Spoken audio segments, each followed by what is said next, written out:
Listen wisely. Try me. This is a fact. The Beatles were essentially Irish. They were. Balls were they, man? No, famously Liverpudlian, like. John Lennon's grandmother's from Omagh. Colonial shaman, man, that's what that is. All the Beatles except Ringo Starr had Irish roots. So I got involved in the spin. It was quite weird, actually. I was on set for Bermondsey Tales. I was directing the film, which was my debut. And these two guys come over, and they was obviously looking for a director.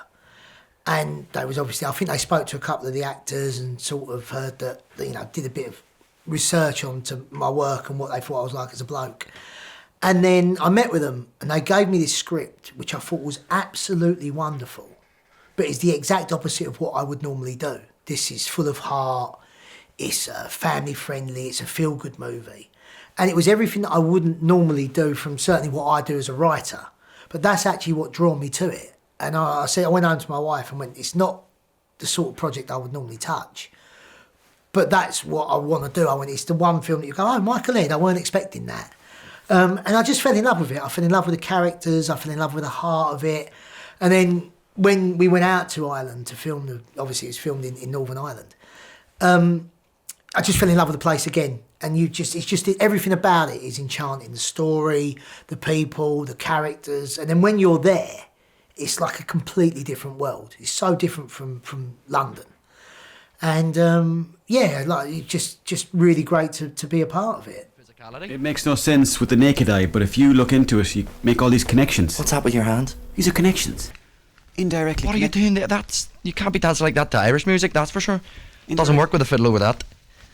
It's quite fun though. Quite therapeutic. Actually. It was my first visit to Ireland, so I've got Irish heritage, but obviously from South London it's going back, isn't it? So to get to go there and to see this place and to see the culture of the people and the way that they work, and just to go to the pubs, and every pub's got a musician, and everyone's friendly, and doing a film in London, everything's red tape, it's all, you've got to get regulations, no one wants to help you, no one's interested. This place was crazy in the sense of, we turned up at this garage, and we went, oh, we're here for filming. He went, oh, I didn't know that, someone come 6 months ago and mentioned it. And we went, oh. He went, no, don't worry, I'll be here. And then we had to come out of a pub. So we went up to the pub and knocked, and the first went like, can we have this pub? He went, what time do you need it? 10 in the morning. He went, I won't be here till 12. And we're like, okay, we can reschedule it. No, gave us the keys. He went, yeah, just lock up after you. And it was just brilliant to be a part of this community, and everyone knew us. Oh, you're the guys making the film. It was a really, really magical sort of 7 weeks. It really was. In terms of the nature of it, obviously I am known for British gangster films. They're sort of more, I don't know if I would say my work's hard-hitting, but a bit more dark. The humour's a bit darker. But essentially stories are stories and characters are characters. And the spin is a comedy, which I would say my work, hopefully people see my work as comedies. So if you've got a good story and you've got good characters, as long as you stay true to the story and you stay true to the characters, hopefully you'll do it justice. And that's whether it's a feel-good film like the Spin, or something like Bermondsey or The Last Heist, or something like that that's a bit darker. And essentially you're working with great actors. I mean, the actors we had on this, Tara Lynne O'Neil, Kimberly Wyatt, Maura Higgins, and the two main guys, Owen and Brenock, were absolutely fantastic. So if you're working with good stories and you're working at something that's true to that story and you've got brilliant actors, I think as a director, I can't really go wrong. So credit has to go to the crew, who were fantastic. All of them were fantastic. Credit has to go to the cast, and credit has to go to the script. My job is, I think the director's job is easy if the tools are there. We're actually closed at the minute, so you know what? Come on. Should be closed. The amount of business you two losers doing here. Right, very good. Yeah. Very good. Sadie, don't want to sound like a broken record or anything, but you can't be smoking in here, council, what they like. So to sum the spin up, it is a feel-good family bromance, and it's a road journey, but it's second. The car journey and the road film is a little bit of a misdemeanor in the sense of, at heart, is these two friends, and it's about these two friends that they're in a bad situation that's their own doing. And everything that happens to them is their own fault, but you forgive them for their faults because They're lovable characters. And, you know, I don't want to talk too much about the plot and give anything away, but ultimately, when the producer contacted me, he said, I want to create something that, at the end, everyone is uplifted. When the film finishes, it's not political, it's not hard-hitting, it's just entertainment and people will enjoy it.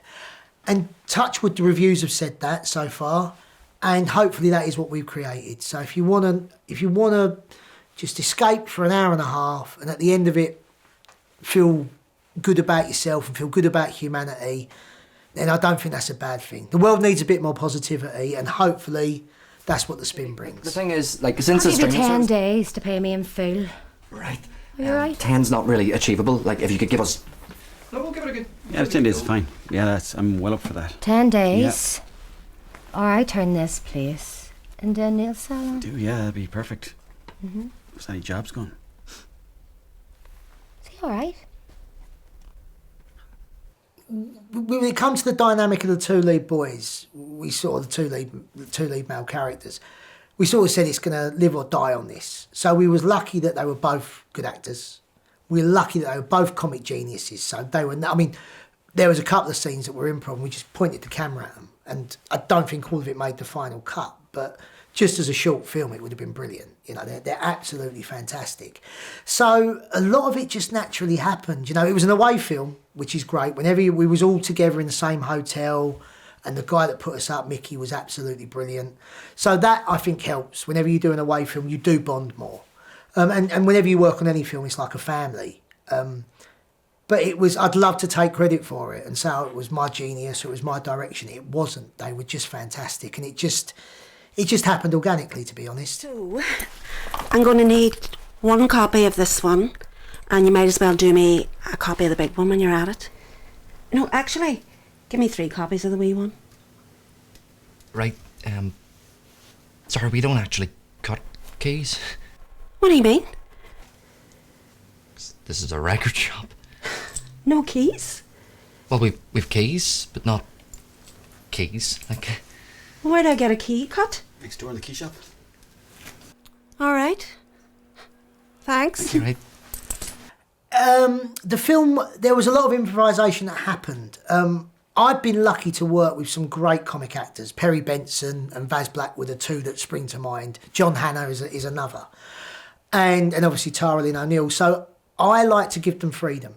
And I always say to any actor that I work with, I've got a vision of what you're going to bring to the table. And if they bring 80% of what I expect, that's great because they're on the right lines. Then 10% can be what I don't see, and that works, and that's fantastic. And then the final 10% is play. And where I come from a theatre background, you do that in the rehearsal process. Now, you don't have that on an indie film, but you've got to give these actors the room. You know, if you hire Perry Benson, Tara Lynne O'Neil, Brenock and Owen, if you hire someone like that, you've just got to give them the freedom. And so there was so much improv that come from it, and some of the comedy they come up with. I mean, the script was great, but some of the comedy that came from that script, the natural progression, was comedy gold. So it was brilliant to be able to work like that, and it's something that I've always wanted to do but never got the chance. So this sort of this scratched that itch for me. It really did. My favourite scene, do you know what? I couldn't say what my favourite scene was, but there's loads of little moments, and it's the moment after the moment. You know, something to be said, and there'll be a little look, or there'll be a reaction, or there'll, or the line that comes from the line that wasn't maybe necessarily there in the script. You know, there was bits that caught me off guard, and some of the lines that they come up with were they floor me. And again, I can't say them without giving it away. But there's a moment on the beach where they just come up with this conversation that was brilliant. And when they're in the car talking about online martial arts, shall we say, I can say that. And just the stuff that come from it was brilliant. So I wouldn't say it was one of my favourite films is In Bruges. Now there's some great moments in that film, but there's also a lot of nothing moments that are pure genius. The conversation about Spurs around the table, you know. And I love moments like that. And for me, there's lots of moments like that in there. So it isn't a scene as such. It's just this little look or this little reaction, and it just tickles me. Another example of that is Love on the Bay. Fantastic film. But my wife, it don't matter what's going on in our life. If ever you say to my wife, oh, I just need a nice cheese sandwich, which is Perry's line in it, she'll always laugh. And any moment like that, it doesn't have to be comic genius, it's just the delivery and sometimes the simplicity of it is the brilliance. And one of the reviews for The Spin said it's stripped back and it's simple, and that's what allows it to be what it is. And that's what I hope people will get from this. Very rare you get leather these days. Is it leather or pleather? It's pleather, that is, yeah. Well, can't have everything. Smell of guilt in here now. This is the hub for our journey. This is where we're starting. This and is this where will it begins. carry us. This is our home. Every heartbreak, every joy, every excitement, every hill along the way, every speed bump. This is the haven. How do I think it will resonate with people? It's always hard to tell. You never know what film's going to catch fire and what film isn't. When the producer Izzy came to me, he said he wanted to tell a story that will be uplifting and will make people smile, and hopefully that's what it does. From the reviews so far, that's been the feedback we've had. It's done incredibly well with the film festivals. You know, we've made lots of shortlists, we've won awards, we've made lots of finals. So hopefully we're on the right track. But I hope that from the wider audience, it's uplifting, it's feel good, it's not trying to make a political statement, it's just brings a bit of joy into the world. And then from the Irish community, as an Englishman, going over to Ireland, I hope that I've done the Irish community justice. I hope that it brings that feel-good feeling of this wonderful place full of wonderful people. You know, you get so many stories about the troubles and this, that and the other, and they're all valid stories, and some of these, the projects that I've seen the films I've seen are absolutely fantastic, and they do tell an important part of history. However, we didn't want to do that. And I, as an Englishman, I wouldn't even dream of trying to do that. But what I hope we have captured is the spirit of this town, the spirit of this community. And hopefully we've done the local community justice, and everyone else, if you watch this film, it'll put a smile on your face. And if we do that, that's enough. So where can we see the film? It's currently with a sales agent at the moment. It's doing the festival, the film festival circuit, which for me is very different. My films have always been commercial. They've always gone straight to a commercial market, and touch wood, they've always done well. So to do the film festival route, I've never done it before, and it's brilliant to see the feedback. And just today we're on a shortlist for Paris, and it was the sales agent, he was at Berlin with it, he was at Cannes with it. We won the Dublin Film Festival. So I don't know when and where it will be seen, but at the moment, the response it's getting from the film festivals is fantastic. And as I see myself as a commercial director, I make commercial films. So to do something that's gone a different route for me has just been an absolute blessing.